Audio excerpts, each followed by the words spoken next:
Welcome back to my channel. ఈరోజు ఏం జరగబోతుందో తెలుసుకుందామా. ఇంకా ఎపిసోడ్లోకి వెళ్ళిపోతే రుద్రానికి అనామిక కాల్ చేస్తుంది.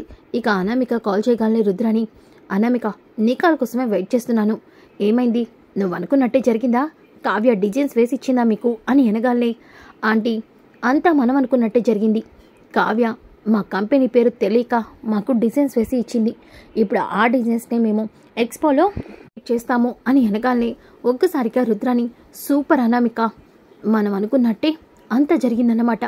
ఇక ఈ దెబ్బతో మీ కంపెనీ నెంబర్ 1 పొజిషన్లోకి వెళ్తుంది. ఇక Swaraj group of company 2nd పొజిషన్లోకే కాదు, బాగా కోలుకోలేని దెబ్బ తగిలి కుప్పకూలిపోతుంది. అవునంటీ, నాకు కావాల్సింది అదే. ఆ రాజ్ అలాగే కావ్య తమ్ముడు కోసం నా విషయంలో చాలా తప్పులు చేశారు. నన్ను దోషిగా నిలబెట్టి వాళ్ళ తమ్ముడితో నాకు విడాకులు ఇప్పించి నా మీద దెబ్బ కొట్టాలని చాలా ప్రయత్నాలే చేశారు. అందుకే వాళ్ళిద్దరిని విడగొట్టి వాళ్ళ జీవితంలోనే కోలుకోలేని దెబ్బని తీద్దామని ఇదంతా చేస్తున్నాను. ఆంటీ, ఈ విషయంలో మీరు ఇంకొక హెల్ప్ చేయాలి నాకు. ఏంటి అనామిక, ఏ హెల్పు? ఆ కావ్య కూడా రేపు ఆ ఎక్స్పోకి వచ్చేలాగా నేను ప్లాన్ చేస్తాను. మీరు అక్కడికి వచ్చి నడపాల్సిన కథని నడపండి. నాకంతా తెలుసు, నువ్వేం టెన్షన్ పడకు అనామిక, అంతా నేను చూసుకుంటాను. రేపటితో రాజ్ అలాగే కావ్యాల మధ్య పెద్ద అడ్డగోడనే కట్టేస్తాను. ఇక వాళ్ళిద్దరు జీవితంలో కలవకుండా చేస్తాను. ఈ ఎక్స్పోని రాజ్ కావ్యాల మధ్య విడాకులు వచ్చేలా చేస్తుంది. సూపర్ ఆంటీ, నన్ను కుటుంబం నుంచి దూరం చేసిన ఆ కావ్య కూడా ఒంటరిగా మిగిలిపోవాలి. నేను కోరుకునేది అదేనంటీ అంటూ అనామిక కాల్ కట్ చేస్తుంది. ఇంతలోకి రాహుల్ లోపలికి వస్తాడు. మమ్మీ, ఏంటి నీ ఫేస్ చూస్తుంటే చాలా హ్యాపీగా కనిపిస్తున్నావు, ఏమైంది మామ్, మళ్ళీ ఏం ప్లాన్ చేశావు? ఆ రాజ్ కావ్యాల మీద మళ్ళీ ఏదైనా కొత్త ప్లాన్ చేస్తున్నావా? కొత్త ప్లాన్ చేయడం కాదురా, రేపు చేసే నేను పూర్తిగా రాజ్ కావ్యాలు విడిపోతారు. ఇంకా అలాగే రాజ్ కంపెనీ దివాలా తీసే స్టేజ్కి వస్తుంది అని అనగానే, మమ్మీ ఏం మాట్లాడుతున్నావు మామ్, అలా చేస్తే మనకేంటి ప్రయోజనం? రాజ్ కావ్య విడిపోతే మనకి అడ్డు ఉండదు, కానీ కంపెనీ నష్టాల్లోకి వెళ్తే మనకి ఆస్తి నష్టం జరుగుతుంది కదా.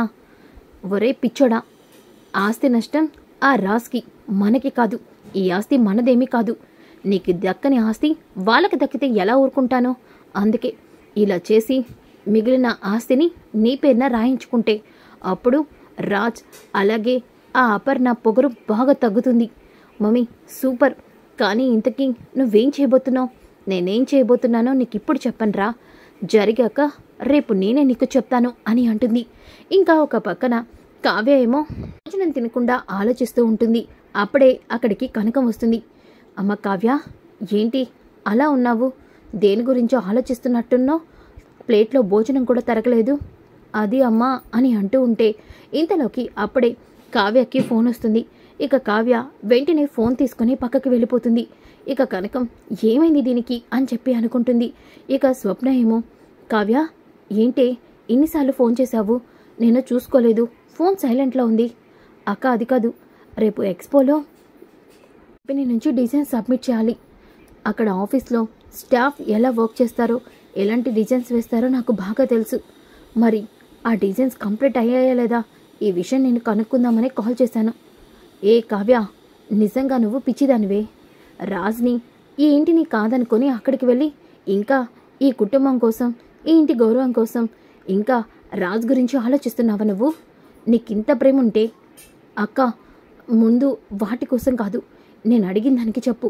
డిజైన్స్ కంప్లీట్ అయ్యాయంట, ఆయన ప్రశాంతంగానే ఉన్నారా అని వెనకాలనే, లేదే, రాజ్ పిచ్చెక్కినట్టు తిరుగుతున్నాడు, డిజైన్స్ కంప్లీట్ కాలేదంట, స్టాఫ్ ఒక్కరు కూడా సరిగ్గా డిజైన్స్ వేయలేదంట, ఈ పని నేనే చూసుకుంటానని రాజ్ ఉదయం నుంచి రూమ్లోనే ఉన్నాడు, కానీ డిజైన్స్ మాత్రం కంప్లీట్ కాలేదని అపర్ణ అంటే విన్నాను. ఏమైందే? అది కాదక్క, ఆ డిజైన్స్ ఎంపోరియంలో సబ్మిట్ చేయకపోతే ఆయనకి అవార్డు రాదు. ఆ అవార్డు రాకపోతే కంపెనీ చాలా టెండర్స్ని, ప్రాజెక్ట్ని మిస్ అవుతుంది. అయితే ఏంటి ఇప్పుడు? అక్క, ఈ విషయంలో నేనే ఆ కంపెనీకి ఏదో ఒక హెల్ప్ చేయాలి. అంటే ఏంటి? నేను కూడా రేపు ఆ ఎక్స్పో దగ్గరికి వస్తాను. నేను ఆయనకి తెలియకుండా డిజైన్స్ వేసి ఇస్తాను. ఆ డిజైన్స్ని నువ్వు ఆ ఎక్స్పోలో సబ్మిట్ చేయాలి. ఇదంతా నా వల్ల ఎలా అవుతుందే? అక్క, ఏం చేస్తావో నాకు తెలీదు, కానీ ఈ విషయంలో నువ్వే నాకు హెల్ప్ చేయాలి. కంపెనీ పరువు పోకూడదన్నా సరే, అలాగే కంపెనీ లాభాల్లో ఉండాలన్నా ఈ పని చేయాల్సిందే. అవునక్క, సరేనే కావ్య, నేను కూడా రేపు రాజ్తో పాటు ఆ ఎక్స్పో దగ్గరికి వస్తాను. అక్కడికి వచ్చి డిజైన్ పేపర్స్ని తీసుకొని ఎలాగోలాగా అంకుల్కి చెప్పి ఆ డిజైన్ పేపర్స్ అక్కడ సబ్మిట్ చేసేలా చేస్తాను, సరేనా అని అంటుంది. ఇక కావ్య సరే అక్క, ఉంటాను అని అనగానే ఇక కనకం దొంగచాటుగా మొత్తం వినేస్తుంది. ఏంటమ్మా కావ్య ఇదంతా? ఈ విషయం నువ్వు అబ్బాయితోనే నేరుగా మాట్లాడొచ్చు కదా. అమ్మా, ఆయనకున్న తిక్క పొగరు ఎలాంటిదో నీకు అంతా తెలుసు. తెలిసి కూడా ఆ మనిషితో ఇవన్నీ మాట్లాడతానా చెప్పు? అయినా ఇదంతా నేను చేస్తుంది మీ అల్లుడి మీద ప్రేమతోనో అభిమానంతోనో కాదు. నా అత్తింటి గౌరవాన్ని, నా అత్తింటి పరువుని సమాజంలో పోకూడదని ఇదంతా చేస్తున్నాను అని చెప్పేసి కావ్య ఇంకా పెన్ పేపర్స్ తీసుకొని లోపలికి వెళ్తుంది. ఇంకా కనకమేమో నిన్నంతా వేరే కంపెనీకి ఉద్యోగం అంటూ డిజైన్లు వేసింది, ఈరోజు సొంత కంపెనీ కోసం ఏంటో అని చెప్పి కావ్య అనుకుంటుంది. ఇంకా ఒక పక్కన రాత్రంతా కావ్య కష్టపడి డిజైన్స్ వేస్తుంది. ఇటు రాజ్ కూడా రూమ్లో కూర్చొని డిజైన్స్ కంటిన్యూస్గా వేస్తూనే ఉంటాడు. ఇక అపర్ణ పైకి భోజనం తీసుకొని వస్తుంది. నాన్న రాజ్, ఇంకా అవలేదా? లేదు మమ్మీ, ఎంత ట్రై చేస్తున్నా కరెక్ట్ డిజైన్ రావట్లేదు. ఇవన్నీ కూడా ఏంటో వెరైటీగానే అనిపిస్తున్నాయి. ఇప్పుడున్న ట్రెండ్కి ట్రెడిషనల్కి తగ్గట్టుగా డిజైన్స్ అస్సలు రావట్లేదు. అందుకే నాన్న కావ్య ఇంట్లో ఉండాలి అనింది. ఈరోజు కావ్య ఇక్కడ ఉంటే నీకు ఈ పని అయ్యేదే కాదు కదా. మమ్మీ, ఇప్పుడు ఆ కళావతి పేరుని ఎందుకు తలుస్తున్నావు? అయినా ఇప్పుడు ఎన్నాళ్ళ నుంచో నేను కంపెనీని నడుపుతున్నాను. ఆ కళావతి వచ్చి డిజైన్స్ వేసిందా ఏంటి? నాన్న, కావ్య వచ్చి డిజైన్స్ వేయలేదు, కానీ కావ్య వేసిన డిజైన్స్ వల్లే ఇన్ని రోజులు మన కంపెనీ నెంబర్ 1 పొజిషన్లోకి వెళ్ళింది. ఆ విషయాన్ని మర్చిపోయావా? అదేంటి మమ్మీ? అవును, కావ్య డిజైన్స్ వేసి ఒక మనిషికి అమ్మేది. ఆ మనిషి రేఖ డిజైన్స్ కొనుక్కొని అవి నీకిచ్చేది, మర్చిపోయావా? ఆ డిజైన్స్నే కదా నువ్వు ఎంపోరియంలో సబ్మిట్ చేసేవాడివి ఎక్స్పోలో అని అనగానే, అవునులే మమ్మీ, అయినా ఇప్పుడు నేనే రంగంలోకి దిగాను కదా. సరేరా, చాలా టైం అవుతుంది. భోజనానికి నువ్వు కిందకి రాలేదని భోజనం తీసుకొచ్చాను, ఇదిగో తిను. తింటానులే మమ్మీ, పక్కన పెట్టు, నేను డిజైన్స్ అయ్యాక తింటాను అని అంటాడు.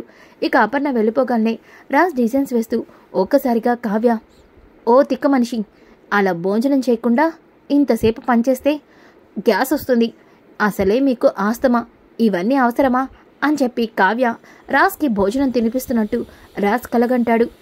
ఇదేంటి, నాకు ఈ కళావతి ఎన్నిసార్లు గుర్తొస్తుంది అని చెప్పి రాజ్ మనసుని నార్మల్ చేసుకొని ఇక డిజైన్స్ వేస్తూ ఉంటాడు. అలా ఉదయం అవుతుంది. ఉదయమైన తర్వాత ఇక రాజ్ డిజైన్స్ని పక్కన పెడతాడు. ఇక డిజైన్స్ పక్కన పెట్టగానే కావ్య కూడా రాత్రంతా కూర్చొని డిజైన్స్ వేస్తుంది. ఇక ఉదయాన్నే లేసి రాజ్, అమ్మో ఎంపోరియంకి వెళ్ళాలి, వెంటనే ఎక్స్పోలో డిజైన్స్ని సబ్మిట్ చేయాలి, త్వరగా రెడీ అవ్వాలి అంటూ గబగబా రెడీ అవుతాడు. ఇంతలోకి కిందకి వస్తాడు. ఇక అపర్ణ, రాజ్ టిఫిన్. మమ్మీ, ఇప్పుడు నాకు అవసరం లేదు, టైం అవుతుంది. డాడ్ ఎక్కడా? డాడ్ అని పిలుస్తూ ఉంటే అప్పుడే సుభాష్ అక్కడికి వస్తాడు. ఇక ఇంతలోకి రుద్రాని, రాజ్ నేను కూడా నీతో పాటు వస్తానురా అని అంటుంది. నువ్వెందుకత్తా? అక్కడ ఏం జరుగుతుందో నాకు కూడా చూడాలందిరా. ఈసారి ఈ అవార్డు నీకు వస్తుందని నా గట్టి నమ్మకం, అందుకే నీకు అవార్డు ఇస్తున్న సమయంలో క్లాప్స్ కొట్టాలని నేను కూడా అక్కడికి వస్తానురా అని అంటుంది. ఇక స్వప్న, అబ్బో, మీరు క్లాప్స్ కొట్టడానికి వెళ్తారో అక్కడ ఏ రచ్చ చేయడానికి వెళ్తారో ఆ మాత్రం నాకు తెలీదా ఏంటి?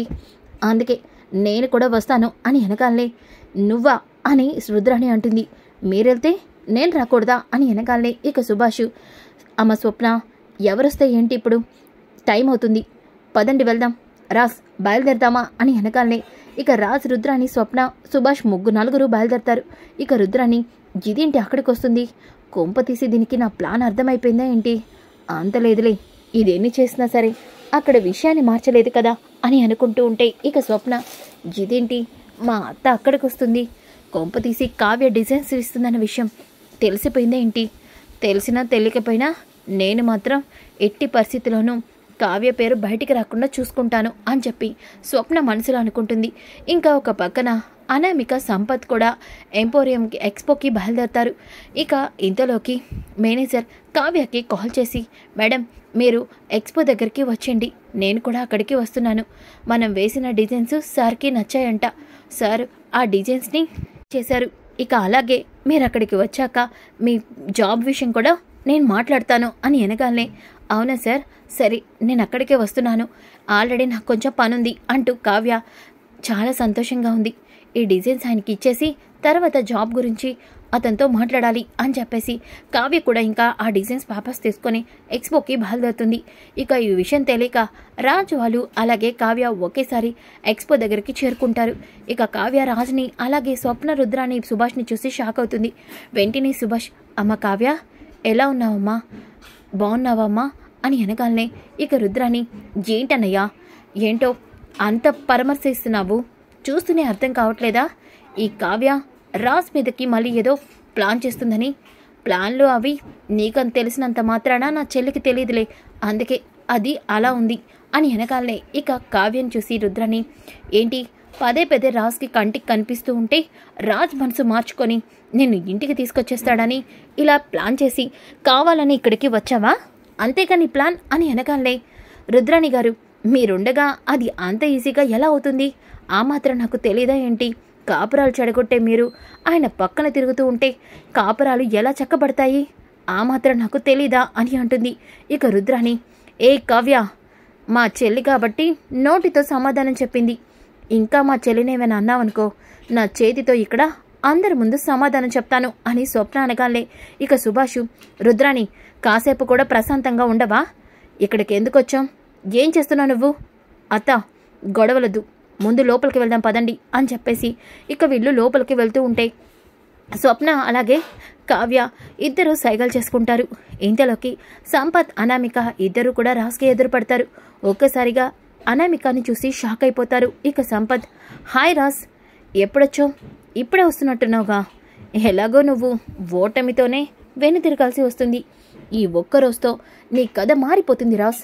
ఇక నెంబర్ 1 పొజిషన్లోకి నేను, సెకండ్ పొజిషన్లోకి నువ్వు అని అనగానే అనామిక, నో సంపత్, నెంబర్ 1 పొజిషన్లోకి మనం. రాజ్ మార్కెట్లోనే చాలా తక్కువ పొజిషన్లోకి వెళ్తాడు, 10 అని కూడా చెప్పలేము అని అనగానే ఇక స్వప్న, ఏంటి మా కళ్యాణ్ని వదిలేసి ఇప్పుడు వీణి తగులుకున్నావా? చూడు నువ్వెవరో గాని దీన్ని మాయ మాటలకి పడి దీన్ని పక్కన పెట్టుకొని తిరుగుతున్నావు, కానీ ఇది డబ్బు కోసం ఎంతటికైనా దిగజారుతుంది. ఇప్పుడు నీ పని కూడా అంతే, దీన్ని వేసుకొని తిరిగామనుకో నీకు కనీసం జోబులో చిల్లి గవ్వ కూడా లేకుండా రోడ్డు మీద నిలబెట్టేస్తుంది అని అనగానే ఇంతలోకి అనామిక, షటప్ స్వప్న, నా గురించి మాట్లాడడానికి నువ్వెవరు? చూడు నువ్వు నా గురించి మాట్లాడాల్సిన అవసరం లేదు, సంపత్కి నేనంటే ఏంటో బాగా తెలుసు అని అనగానే ఇక రాజ్, స్టాప్ ఇట్, అసలు ఏం జరుగుతుంది ఇక్కడ? ఇది మనం ఇల్లు కాదు, బజార్ అంతకన్నా కాదు, మనం వెళ్దాం పదండి, అడ్డమైన వాళ్ళతో మాటలు అనవసరం అంటూ ఇక రాజ్ అక్కడి నుంచి వెళ్ళిపోతాడు. ఇక అనామిక, సంపత్ ఎలా అయినా ఈ రాజ్ పొగరు ఈ రోజుతో పోతుంది సంపత్, అవును ఈరోజు అవార్డ్ ఖచ్చితంగా మనకే వస్తుంది అని అంటుంది. ఇక అందరూ కూడా డిజైన్స్ పేపర్స్ని సబ్మిట్ చేస్తూ ఉంటారు. ఇక ఇంతలోకి రాజ్ కూడా డిజైన్స్ పేపర్స్ని ఫైల్లో పెట్టి ఇక వాటిని సబ్మిట్ చేయమని చెప్పేసి లోపలికి వెళ్తూ ఉంటే అప్పుడే స్వప్న, ఆగు రాజ్, పేపర్స్ని నేను సబ్మిట్ చేస్తాలే అని అంటుంది. సరే స్వప్న, ఇదిగో అని చెప్పేసి రాజ్ అంటాడు. ఇక స్వప్న ఆ డిజైన్స్ పేపర్స్ తీసుకొని వెళ్తూ ఒక్కసారిగా కావ్య దగ్గరికి వస్తుంది. కావ్య వెంటనే డిజైన్స్ పేపర్స్ని ఇస్తుంది. ఇక ఆ పేపర్స్ని స్వప్న ఆ ఫైల్లో పెట్టేసి లోపలికి వెళ్ళి ఫైల్ని అక్కడ సబ్మిట్ చేస్తుంది. ఇక ఇంతలోకి అందరూ కూడా హాల్లో కూర్చుంటారు. ఇక కావ్య కూడా అక్కడే కూర్చుని ఉంటుంది. ఇంతలోకి కావ్య అక్కడ కూర్చోవడంతో అక్కడ సంపత్, అనామికాల దగ్గర మేనేజర్ మాట్లాడుతూ ఉంటాడు. అది చూసి కావ్య షాక్ అవుతుంది. ఇక మేనేజర్ కావ్య దగ్గరికి వచ్చి, మేడం అదిగోండి బాస్ వాళ్ళకి మీరు డిజైన్స్ వేసింది అని అనగానే, ఏంటి నేను ఆయనకి పోటీగా వీళ్ళకి నేను డిజైన్స్ వేశానా అంటూ కావ్య ఒక్కసారిగా షాక్ అయిపోతుంది. ఈ ఎంపోరియంలో అవార్డు రాగాలనే సార్ మీకు జాబ్ ఇస్తారు అని చెప్పేసి కావ్యకి చెప్తాడు. కావ్య ఒక్కసారిగా స్టన్ అయిపోతుంది. ఇక ఇంతలోకి స్టేజ్ మీదకి పెద్ద పెద్ద డైరెక్టర్స్ అందరూ కూడా వస్తారు. ఇక ఎంపోరియంలోకి వచ్చిన ప్రతి ఒక్కరికి విషెస్ చెప్తారు. అలాగే ఇన్ని సంవత్సరాల నుంచి ఈ అవార్డు చాలా క్రూషియల్, ఈ అవార్డు ద్వారా మీరు సొసైటీలో ఎన్నో ప్రాజెక్టులు ఎంతో డిమాండ్ని తెచ్చుకోవచ్చు.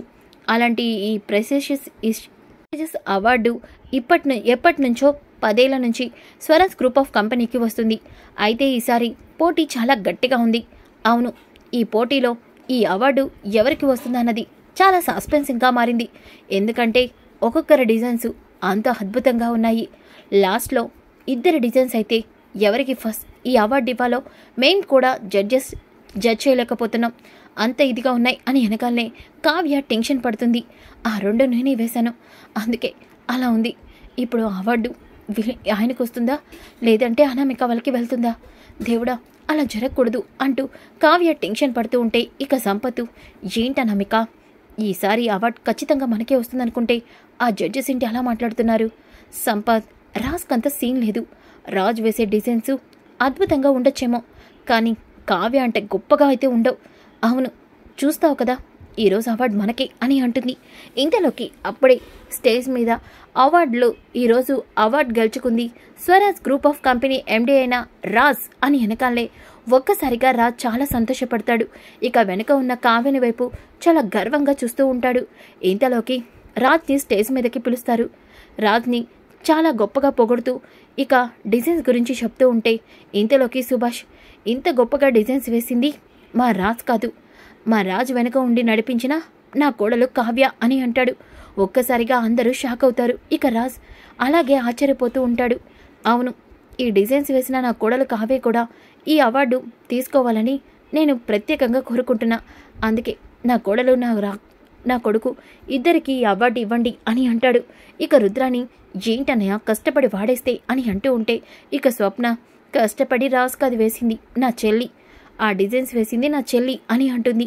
అనామిక రుద్రానికి ఏమీ అర్థం కాదు. ఇక కావ్యని బలవంతంగా సుభాష్ స్టేజ్ మీదకి ఎక్కిస్తాడు. ఇక కావ్య రాజ్ ఇద్దరు కలిసి అవార్డు తీసుకుంటారు. అలాగే అవార్డు ఫంక్షన్ అయిపోయినాక రాజ్, జైంట్ డాడ్, కష్టపడి నేను డిజైన్స్ వేస్తే ఈ కళావతి వేసిందని చెప్పావు.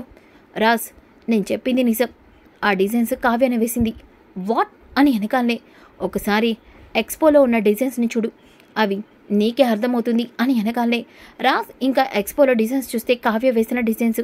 ఇక సంపత్ అయితే, నీ మాటలు నమ్ముకొని టైం అంతా వేస్ట్ చేశాను, అనవసరంగా చాలా డబ్బులు ఖర్చు పెట్టేశాను అంటే పోయి అనామికని తిడుతూ ఉంటే అనామిక, రాజ్ ఇదంతా కావ్య చేసిన పని, కావ్య రాజ్కి హెల్ప్ చేస్తుందని నేను అసలు ఎక్స్పెక్ట్ చేయలేదు అని చెప్పేసి అనామిక అంటుంది. సో ఫ్రెండ్స్, ఏదేమైనప్పటికీ కావ్య వల్లే రాజ్కి అవార్డు వచ్చింది. ఈ వీడియో నచ్చితే లైక్ చేయండి, షేర్ చేయండి. కొత్తగా మీరు ఎవరైనా మా ఛానల్ని చూసినట్టయితే సబ్స్క్రైబ్ చేసుకోండి. Thanks for watching. Welcome back to మా ఛానల్. ఈరోజు ఏం జరగబోతుందో తెలుసుకుందామా. ఇంకా ఎపిసోడ్లోకి వెళ్ళిపోతే రుద్రానికి